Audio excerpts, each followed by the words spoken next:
Hello everyone and welcome to the 8th lesson on the Save My STEM Physics channel, and today is the first lesson of particle physics. So we have finished with quantum phenomena. We have obviously done 3 lessons on the sort of basics that you require for A-level physics, and now we get on to some very interesting things, particle physics. So this is for the AQA A-level specification, and our first lesson is the families of particles, or just like the types of particles that there are. So every particle, every small particle, is split in to 3 sections: hadrons, coming from the Latin prefix had, which translates to big. You have leptons, which comes from the Latin word lept, meaning small. And then I'm just going to do further down the page so that I don't mess things up. You have bosons, which are, I don't actually know where that word comes from, but bosons are uh, theoretically massless particles, the large majority of which are exchange particles, which is a future lesson. Some hadrons are exchange particles, spoiler alert, or act as exchange particles, which is a very strange concept to get your head around. But yeah, so that's the gist of it. There are large particles with a lot of mass, there are small particles with basically no mass, and then there are actually massless particles which carry force, which is what an exchange particle is, a force carrying particle. So, hadrons include baryons. So these are like kind of subspecies of hadrons, if you will. These contain baryons and mesons, or mesons, or however you want to pronounce it. So a baryon is made up of 3 quarks. I'm just going to split that down there so we don't interfere with the leptons. A baryon is made up of 3 quarks, and a meson is made up of 2 quarks, although there is some nuance to be made to the meson definition later. And we will get on to what a quark is now. So, a quark is a fundamental particle, which means it is like the smallest possible division of that particle. You need to know what that word fundamental means. It's the smallest possible division of that particle. And there are 6 flavors, but only 3 you need to know for A-level. So there are up quarks, there are down quarks, and there are strange quarks. And you need to know, sorry, that handwriting there is shocking, but it does say quarks. And you need to know uh, 3, well, 4 of their properties off by heart, though one of them is very self-explanatory. And also how the anti-quarks work. So I'll fill it in for like the properties of those as well, but it will go in the same order of up, down, strange.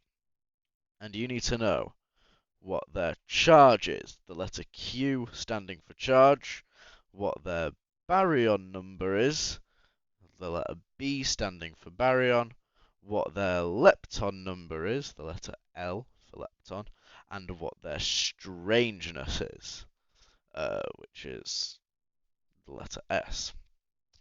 My physics teacher refers to them as the cubles. If you want to just say QBLS, that's perfectly fine. And you need to know those properties off by heart.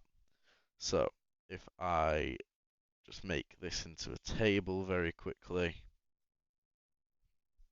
So an up quark has a charge of plus 2/3. It has a baryon number of 1/3. It has a lepton number of 0 because it isn't a lepton. And it has a strangeness of 0 because it isn't strange. A down quark has a charge of negative 1/3. It has a baryon number of 1/3, a lepton number of 0 for the same reason that the up quark has a lepton number of 0, and a strangeness of 0. A strange quark is very similar to a down quark in that it has a negative 1/3 charge, it has a 1/3 baryon number and a 0 lepton number. The only difference is it has a negative 1 strangeness. Don't let that trip you up. It's strange.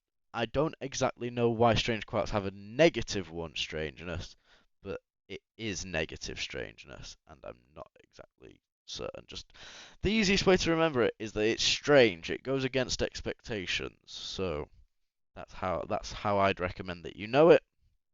And then the anti-quarks have the exact same properties, but opposite. So an anti-up has a negative 2/3, a negative 1/3, 0, since negative 0 is just the same as 0, and 0.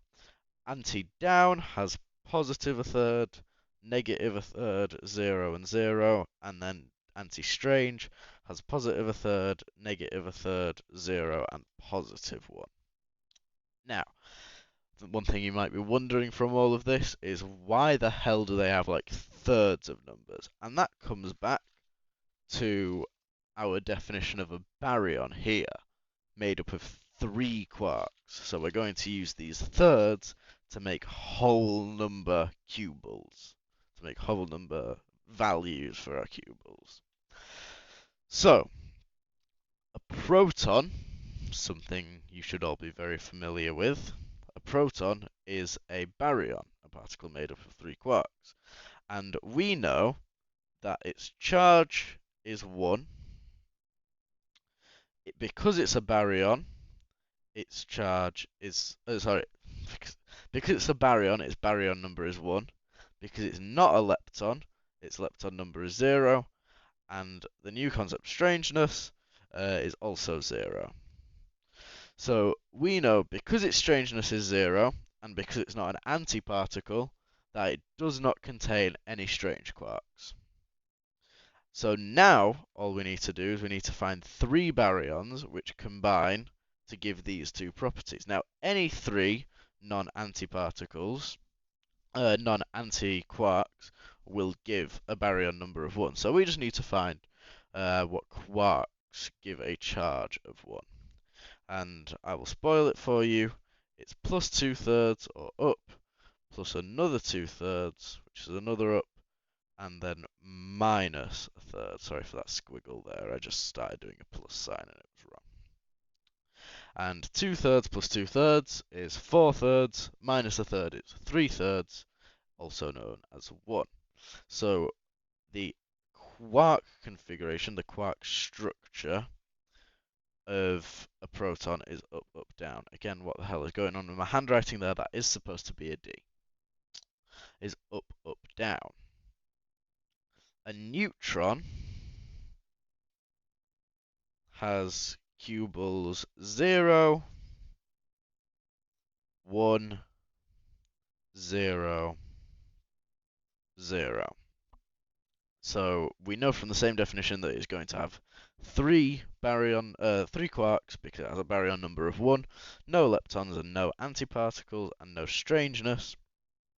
So we just need to find what charges make 0, and that is plus 2/3. What the hell has gone on there? Sorry. Plus 2/3 minus 1/3 minus 1/3, which sums 0, and that means that we have up, down, down. And those are the only 2 baryons that you are expected to know the configuration of. This is going to be a very long video, just putting that out there. We're already 10 minutes in, and we've barely scratched the surface. So those are the baryons that you're expected to know. The proton very importantly, is the most stable baryon. So the concept that we will delve into later in the topic is that baryons decay into other baryons, and the end destination is always a proton because it's the most stable baryon. This also is why radiation occurs, as neutrons decay into protons in something called beta minus decay, which is again something we'll get onto in a later video. Another thing that you need to know is up and down quarks are the lightest quarks, and they have the same mass. Anti-up and anti-down also have the same mass as up and down. Strange quarks are slightly heavier, and that is something that you need to know. So these are all the values for quarks and everything to do with baryons that you need to know. But let's get on to mesons. Mesons are made of two quarks. I will just reiterate that up here. Mesons equal 2 quarks. And there are 6 mesons which you need to know the existence of, whose properties you will be able to derive in your exams. So pi minus, pi neutral, and pi plus, so pion, sorry, pion minus, pion neutral, and pion plus, pion spelt like that, and also kaon minus, kaon neutral, and kaon plus. So, pions have a charge depending on their charge that's written up here. They have a baryon number of 0 because they are not baryons. They have a lepton number of 0 because they are not leptons, and they have a strangeness of 0. So if I just come down here, Q equals, I'll just put NA because it depends. B equals 0, L equals 0, and S equals 0. Now, something we should be able to figure out from the fact that the baryon number is 0 is that it is going to have, since it has 2 quarks, it's going to have a quark and an anti-quark pair, because a third minus a third is 0. So it must have 1 quark and 1 anti-quark. So therefore, how are we going to figure out the configuration? We're just going to figure out how to get a minus, a 0, and a plus. So if we have pi minus, we know that its Q equals minus 1. Its charge is minus 1. So the way that you can figure that out is down is negative a third, and anti-up. Sorry, I didn't actually explain this earlier in the video. Antiparticles just have a straight line above them. So we have the U here, and then the line above it demonstrates that anti has negative 2/3. So minus a third minus 2/3 is negative 1. So a pi minus is anti-up down, or down anti-up, however way you want to write it. Both are accepted. And therefore, kaons are very similar. Q equals Na, B equals 0, L equals 0, but strangeness is... Sorry, forgive me. I'm having a brain fart. 1 second.